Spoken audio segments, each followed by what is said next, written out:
आजच्या माणसाने कसे जगावे, आजच्या माणसाने कसे जगायचे, आपण काय करत आहोत यावर माणसाने लक्ष द्यावे. घरासमोरचे आजूबाजूचे लोक काय बोलतात त्याकडे लक्ष देऊ नये. त्यांच्या बोलण्याकडे लक्ष देत बसाल तर तुम्ही कधीही आपले काम करू शकणार नाही.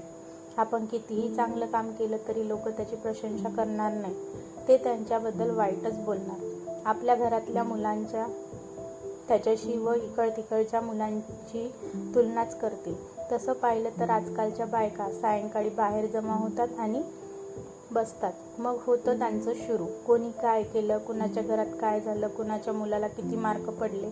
तसेच ज्याच्या घरी सून असेल तिची सासू जर त्या बायकांमध्ये असली तर ती आपल्या सुनेच्या चुगल्यास सांगते, पण सून कितीही चांगलं करेल ते सांगणार नाही.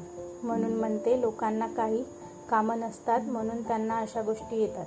म्हणून लोक काय म्हणतात त्याकडे लक्ष देऊ नका आणि मस्त जगा, बिनधास्त राहा. कारण जीवन हे अनमोल आहे. कारण जीवनात आता सगळं चांगलं आहे आणि क्षणातच काय होईल हे कुणालाही माहीत नाही. म्हणून माणसाने हसत खेळत जीवन जगावे.